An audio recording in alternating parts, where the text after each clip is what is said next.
જુઓ અહીંયા વિભાગ સી છે અહીંયા.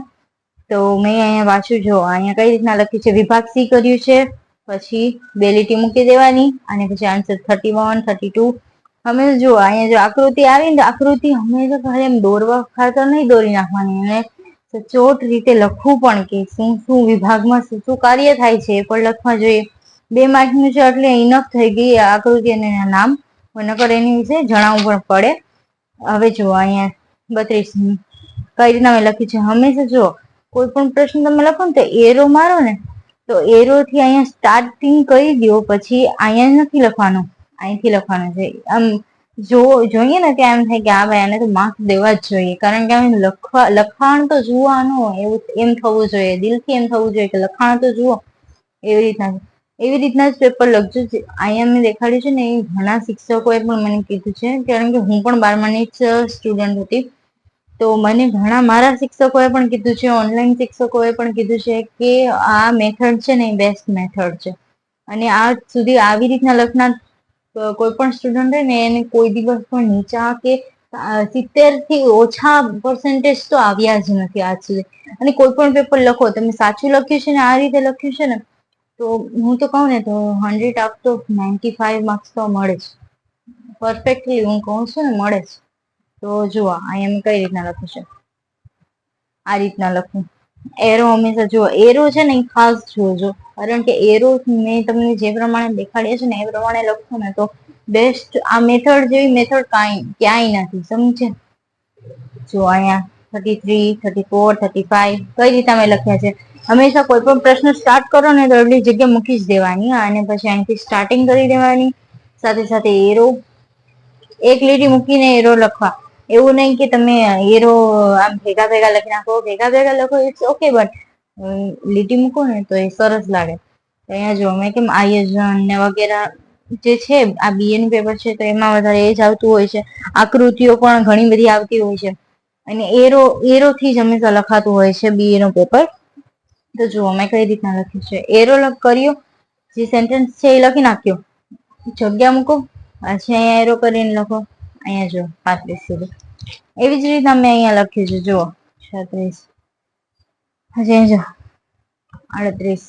કારણ કે આ પેપર સ્ટાઇલમાં જે નવી પેપર સ્ટાઇલ પ્રમાણે કોઈ પણ 13 માંથી 7 લખો એવી રીતના દીધું હોય છે. તમે મનથી જે પણ તમને આવડતો એ લખી શકો છો. મેં અહીંયા 36 લખે છે, ડાયરેક્ટ 38 મેં નથી લખ્યો, કારણ કે મને આવડતો હોય તો હું લખું, ના આવડતો હોય તો હું ના લખું. એ પ્રમાણે જ લખવાનું હોય છે ને. અને જો તમને આવડતો હોય તો બેસ્ટ છે, પણ બધું લખવા નહીં બેઠતા. 13 માંથી 7 કીધા હોય તો 13 માંથી કોઈ પણ 7 જ લખજો.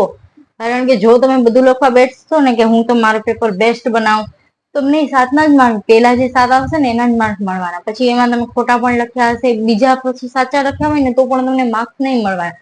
કારણ કે જે છે ને તમને દીધું છે પેપરમાં એ પ્રમાણે જ તમારે લખવાનું છે. 13 માંથી 7 લખો તો 13 માંથી 7 જ લખવાના, ઇનફ થઈ ગયા. એની પછી કઈ લખવાનું નહીં. એમ નહીં કે પેપર મારે લાંબુ બનાવવું છે, 4-5 સપ્લી ભરી, તો એ કઈ ઓલું નથી હોતું. તમે કઈ રીતના પેપર લખ્યું છે અને જે પ્રમાણે બોર્ડે દીધું છે એ પ્રમાણે તમે પેપર લખ્યું છે ને તો એ બેસ્ટ છે. તો એ પેપર બેસ્ટ છે કોઈ પણ શિક્ષકના ધ્યાનમાં. કોઈ પણ શિક્ષક જોઈ ને તો એ બેસ્ટ જ છે તમારું પેપર. તો અહીંયા તમે જો, અહીંયા જો તફાવત, કયા પ્રકારની મેં તફાવત લખી છે. જો તફાવત જુઓ તમે, મુદ્દા, અર્થ, સંખ્યા, ક્રમ, સ્વરૂપ જે પણ એ લખી નાખવાનું. પછી જુઓ અહીંયા શું કીધું છે, માહિતી સંચારની પદ્ધતિઓમાં દ્રશ્ય શ્રાવ્યના સાધનો દર્શાવો, એવી રીતના. તો જે પણ તમે સેન્ટેન્સ લખો ને નીચે છે ને પેન્સિલથી અંડરલાઈન કરી નાખો. એ બેસ્ટ છે. એટલે કે તમે અંડરલાઈન કરો ને તો શું છે ખબર છે, કે જે શિક્ષક તમારું પેપર જોનાર હોય છે ને એ ડાયરેક્ટ એનું ધ્યાન એના પર આકર્ષાય છે. હા, આણે આમ હવે સાચું જ લખ્યું હશે, તો અહીંયા તમને પરફેક્ટલી માર્ક્સ મળી જાય. ભલે તમે સાચું લખ્યું, ખોટું લખ્યું હોય ને તો પણ તમને એટલે અડધો માર્ક તો મળે કે નહીં, એ પ્રમાણે હોય છે. જુઓ આટલું 2 માર્ક્સના પ્રશ્ન છે. વધારે લખવા નહીં બેઠતા, ટાઈમ વેસ્ટ કરવા નહીં બેઠતા. અહીંયા જો મેં 4 લખી નાખી છે, પણ તમે 3 લખશો તો પણ તમને માર્ક્સ મળી જશે. એમ નહીં કે મને આમ તો નવનીતમાં તો બહુ મોટો હતો પ્રશ્ન, પાઠ્યપુસ્તકમાં બી બહુ મોટો પ્રશ્ન હતો, તો હવે હું આટલું નાનકડું એવું તો ના લખું, નાનકડું એવું લખવું, મોટું પણ લખી શકો છો ટાઈમ હોય તો તમારી પાસે. બાકી તમે નાનકડું એવું પણ લખશો ને તો તમને માર્ક્સ મળી જશે. જે પ્રમાણે માર્ક્સ હોય ને એ પ્રમાણે તમારે પ્રશ્ન લખવું પડે. કોઈ પણ મેથડ, કોઈ પણ જગ્યાએ, ક્યાંય પણ તમારે જે પ્રમાણે માર્ક્સ હોય ને એ પ્રમાણે જ પ્રશ્ન લખવો પડે. તો જુઓ મેં કઈ રીતના લખ્યું છે. લાક્ષણિકતાઓ, તો એવી લાક્ષણિકતાઓ દર્શાવો એવું પૂછ્યું હોય તો લાક્ષણિક નીચે મુજબ છે, લાક્ષણિકતાઓ નીચે મુજબ છે એ પ્રમાણે લખીને પછી પેન્સિલ થી અંડરલાઈન કરી દો. એક લીટી મૂકી અને પછીથી ચાલુ કરી દે. જુઓ અહીંયા કોઈ પણ અર્થ પૂછ્યું હોય ને, કોઈ પણ એટલે શું વગેરે, તો એ જે પણ પૂછ્યું હોય, જાણે કે અહીંયા જો ઉત્પાદન ચક્રનો અર્થ, એટલે મેં આમ ઉત્પાદન ચક્રનો અર્થ એ પ્રમાણે લખ્યું છે. પ્રશ્ન એમ પૂછ્યું હતું કે ઉત્પાદન ચક્ર એટલે શું, તો ઉત્પાદન ચક્રનો અર્થ કરી અને પછી અંડરલાઈન કરો અને પછી એનો જે પણ અર્થ છે એ લખી નાખો, એરો કરો. આમ કરીને દર્શાવી શકો છો તમે. જુઓ અહીંયા એ પ્રમાણે. પછી હવે જો અહીંયા વિભાગ સી છે એ કમ્પ્લીટ થાય છે. વિભાગ સી કમ્પ્લીટ થઈ ગયું. આટલી જગ્યા બચી તો ઘણા વિદ્યાર્થીઓ શું કરતા હોય ખબર છે, અહીંથી સ્ટાર્ટ કરી દેતા હોય લખવાનું કે અરે પેજ થોડું વેસ્ટ જવા દેવાય, વૃક્ષો બચાવવા છે. અરે ભાઈ, તારા એટલા પેજ થી કઈ વૃક્ષો નહીં બચી જાય. બોર્ડે તમને લખવા માટે દીધું છે તો લખો. શું કારણે પેજ નો બગાડ બચાવો છો? પેજ બગાડવા માટે જ તમને આપે છે બોર્ડ. હા, બીજી તમે રફ બુક અને વગેરે યુઝ કરતા હોય ને એમાં તમે વૃક્ષ બચાવી લેજો.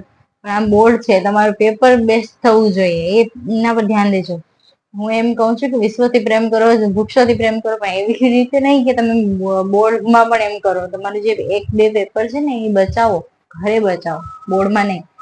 એ તો હવે વૃક્ષ તો કપાઈ ગયા ને ચપલી ને પેજ બનીને આવી પણ ગયા તમારી પાસે. હવે કઈ બચાવવાથી કઈ થશે નહીં, એ ડસ્ટબિનમાં જ જવાનું.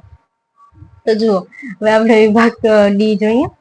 તો જો મેં કઈ રીતના લખ્યું છે. વિભાગ ડી કર્યું, પછી 2 લાઈન મૂકી દીધી. પછી જુઓ અહીંયા આન્સર નંબર 48 કર્યું. હવે જુઓ અહીંયા સંચાલનના મહત્વ દર્શાવો એવું પ્રશ્ન પૂછ્યો ને. સંચાલનના મહત્વ નીચેના બાબતો મુજબ છે, ખ્યાલ નીચે મુજબ છે, દર્શાવી દીધું અંડરલાઈન કરી પેન્સિલથી. પછી એક લીટી મૂકી અને મુદ્દો સ્ટાર્ટ કરો. કોઈ પણ હંમેશા છે ને એમ મુદ્દાસર પ્રશ્ન છે ને હંમેશા મુદ્દામાં જ હોય છે. કોક જ પ્રશ્ન એવા હોય કે જે મુદ્દામાં ન હોતા હોય. એ તમને ખબર જ હોય, કારણ કે તમે આખું વર્ષ વાંચ્યું હોય તો. હવે જુઓ અહીંયા કઈ રીતે છે. દરેક ક્ષેત્રની જરૂરિયાત, સાધારણ ઇષ્ટતમ ઉપયોગ છે. મુદ્દા હોય છે ને, મુદ્દા એ નીચે અંડરલાઈન કરો. પછી તમારો મુદ્દો કમ્પ્લીટ થાય, એક લીટી મૂકી દો. હજુ મુદ્દો લખો, પછી અંડરલાઈન કરો. એ પ્રમાણે લખો. બેસ્ટ છે આ મેથડ છે ને, બેસ્ટ છે. તમે જુઓ, તમને જોતા એમ ના લાગે કે આ તો બેસ્ટ છે, મસ્ત છે. જુઓ કઈ રીતના છે, જોઈએ ને ત્યાં જ માર્ક્સ દેવાનું મન થઈ જાય. આ પ્રમાણે લખો ને, આ બેસ્ટ મેથડ છે. જુઓ અહીંયા પાછળ, અહીંયા જુઓ. અને હા, આ 3-3 માર્ક્સ ના પ્રશ્ન છે. એમાં વધારે લખવા નહીં બેઠા. 6-6 મુદ્દા, 7-7 મુદ્દા આવતા હોય ને તો એને મૂકી દો. એટલા બધા એને લખવાના. 4 થી 5 ઇનફ. 4 થી 5 લખો ને તો તમને માર્ક્સ મળી જ જાય. જો અહીંયા કાર્ય પૂછ્યા છે તો કાર્ય 4 છે તો ઓબ્વિયસલી 4 જ લખવાના. પણ 4 હોય, 3 હોય, 2 હોય, એવા છે ને ભરી ભરીને લખવું. પેજ ભરાવો જોઈએ એવી રીતના લખો. અને આપણને ગુજરાતી સ્ટુડન્ટ્સને 2 શબ્દ મળી જાય એની પર આખું પેજ ભરતા તો આપણને આવડતું જ હોય છે, કારણ કે ગુજરાતીમાં એસે લખવામાં માહિર હોઈએ છીએ. તો એ પ્રમાણે જ હોય છે. આપણે આમ વધારે પાકું ના કરવાનું, ખાલી મુદ્દા યાદ કરી લ્યો ને એટલે એ તમારું પરફેક્ટ જ હોય. પછી જો અહીંયા આકૃતિ છે, આકૃતિ દર્શાવી, નામ નિર્દેશન વાળી આકૃતિ દર્શાવવી. તો એમને કે આકૃતિ દર્શાવી દો, ઓકે ચલો હા થઈ ગયું. નામ નિર્દેશન બધું, નામ વગેરે બધું જ દર્શાવવાનું. અને પછી એ આકૃતિમાં જે પણ નામ દર્શાવ્યું ને એના વિશે નીચે લખી નાખો ને, એ તમારું પ્રશ્ન બની જાય. જો અહીંયા 1 2 3 થઈ ગયું. આ પ્રશ્ન જવાબ બની ગયો. એ જ રીતના જો અંડરલાઈન કરતા નહીં ભૂલતા. અંડરલાઈન ખાસ છે. હરેક ચીજમાં તમે અંડરલાઈન કરશો ને એને ડાયરેક્ટ છે ને, જે પણ શિક્ષક હોય છે ને એને ખાલી મુદ્દા જ વાંચવાના રહે. અને પછી ઘણી ફટાફટ પેપર ચેક થતા હોય છે. અહીંયા કોઈ તમારું પેપર લઈને બેઠવાનું નથી. ફટાફટ પેપર ચેક થતા હોય છે અને એ ડાયરેક્ટ તમારા મુદ્દા જોઈ અને તમને માર્ક્સ દઈ દે. અંદરનું કોઈ વાંચવા બેઠતું હોય નહીં અહીંયા, બરાબર. એ પ્રમાણે લખો. મુદ્દા અંડરલાઈન વગેરે આમ બેસ્ટ લાગવો જોઈએ તમારું પેપર, એ પ્રમાણે લખવું જોઈએ. જુઓ અહીંયા આવી ગયું તફાવત. કઈ રીતના મેં તફાવત લખ્યા છે? મોટું લખો, ભલે નાનકડું એવું લખો, પણ ભરી ભરીને લખો. અને કોઈ પ્રશ્ન ન આવડતો હોય તો પણ લખો, તો પણ લખો. લખીને આવો. લખવાથી માર્ક્સ મળે છે, બાકી નથી મળતા. લખ્યું હોય છે, તમે ખોટું પણ લખ્યું હોય ને તો પણ અડધો માર્ક્સ તો મળે છે. હું તમને અત્યારથી જ કહું છું ને, અત્યારથી જે પેપર લખવાની જે પ્રેક્ટિસ છે એ સ્ટાર્ટ કરી દેજો. પેપર લખવું ઇમ્પોર્ટન્ટ છે. જો સ્પીડ જ નહીં હોય તો તમે અહીંયા કઈ કરવાના લાયક જ નહીં, બરાબર. જો અહીંયા કઈ રીતના પ્રશ્ન, અહીંયા જો આકૃતિ દર્શાવી છે મોટી, નામ નિર્દેશન વાળી આકૃતિ, બસ એટલું જ દર્શાવવાનું. એવી જ રીતના લખવાનું. કોઈ પણ જો એરો મેં જો જોયું એરો કઈ રીતના દર્શાવ્યા છે, આવી રીતના એરો દર્શાવવાના. અને એરોની નીચેથી પછી બીજી લાઈન નહીં સ્ટાર્ટ કરવાની, અહીંથી સ્ટાર્ટ કરવાની. એ જોજો જરા, જુઓ કેવું મસ્ત લાગે. જુઓ આવી રીતના લખવું. કઈ રીતના જો બેસ્ટ લાગવું જોઈએ. તમે જે પણ લખાણ લખો છો એ બેસ્ટ હોવું જોઈએ, એ પ્રમાણે જોવું જોઈએ. જુઓ કઈ રીતના અંડરલાઈન કરવી. મુદ્દાઓ નીચે ખાસ અંડરલાઈન કરજો. એમને કે આવડતું નથી મુદ્દો તો કઈ રીતના કરવું, તો પણ અંડરલાઈન તો કરી જ નાખવાની અંડરલાઈન. એ તમારા જે પ્રેઝન્ટેશન છે એ જોઈને તમને માર્ક્સ આપી દેશે. જો હવે આપણે વિભાગ ઈ જોઈ લઈએ, લાસ્ટ છે. તો જો આ વિડીયો તમને સારો લાગ્યો હોય ને તો જરૂરથી તમારા ફ્રેન્ડ્સને શેર કરી દેજો. ઓકે, તો હવે આપણે લાસ્ટ વિભાગ જોવા જઈ રહ્યા છીએ, વિભાગ ઈ. તો જુઓ અહીંયા 5 માર્કના પ્રશ્નો પૂછાતા હોય છે અને ઘણી આકૃતિઓ પણ પૂછાતી હોય છે ઘણા બધા પેપર્સમાં. તો અહીંયા જુઓ કઈ રીતે મેં લખ્યું છે. એ જ પ્રમાણે છે યાર, એ જ પ્રમાણે છે બધું. જે પણ સૂચના આપી છે એની નીચે અંડરલાઈન કરો. મુદ્દાઓ લખો, મુદ્દાની નીચે અંડરલાઈન કરતા જાઓ. સાથે સાથે અહીંયા 6 થી 7 લખવાના છે. 6 થી 7 મુદ્દા, એમ નહીં કે અહીંયા 5 થી કામ ચલી જશે, ના. 6 થી 7 મુદ્દા લખવા જરૂરી છે. ઓલમોસ્ટ તમે 6 થી 7 લખી નાખો ને, 6 થી 7, તો પણ તમને માર્ક્સ પૂરા મળી જ જાય. અને કોક જ વાર એવું થતું હોય છે કે 14 મુદ્દા હોય અને તમે 5 લખ્યા હોય તો એ માર્ક્સ ના મળે, પછી 3 જ માર્ક્સ મળતા હોય છે. ઘણી વાર એવું પણ થાય છે.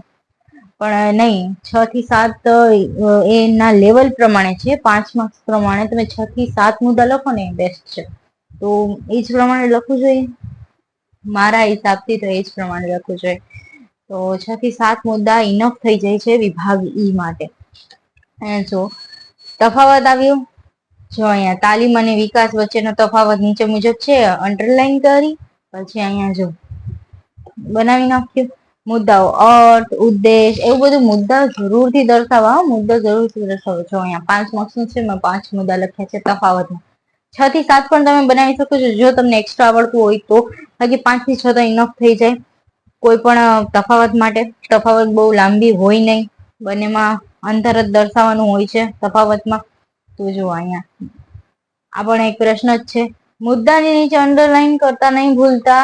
અને કોઈ પણ નાણાકીય છે કે નાણાકીય વગેરે બાબત હોય કે ઈસવીસન આવતા હોય ને, ઘણી વાર એવું થાય છે, વધારે તો ઇકોનોમિક્સમાં થતું હોય છે, પણ બીએમાં પણ કોઈક વાર ઈસવીસન વગેરે આવતું હોય ને, નીચે અંડરલાઈન કરતા જાઓ. કોઈ પણ આન્સરમાં ઈસવીસન આવે તો નીચે અંડરલાઈન કરવી જરૂરી છે. એ કરશો તો પણ બેસ્ટ રહેશે તમારા પેપર માટે. જુઓ આ પ્રમાણે લખ્યું. મુદ્દા દર્શાવ્યા, એરો દર્શાવ્યા.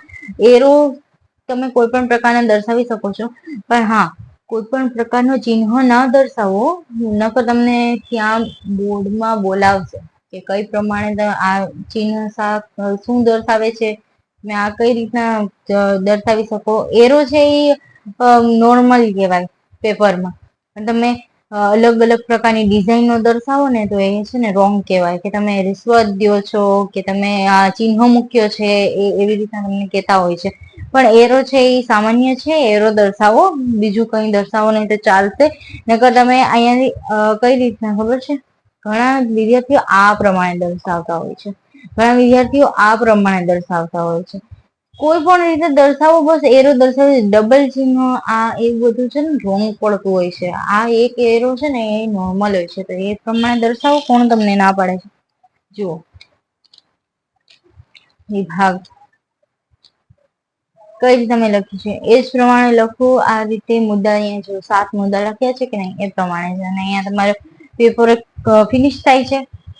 તો પેપર ફિનિશ થાય ને, તો મેં ઘણા સ્ટુડન્ટ્સને જોયા છે કે તેઓ એન્ડ ફિનિશ એવું લખતા હોય છે, પણ એવું લખવાની જરૂર નથી. શિક્ષકને ખુદને ખબર છે કે તમારું પેપર ખતમ થઈ ગયું છે, પૂરું થઈ ગયું છે. શા કારણે લખવું?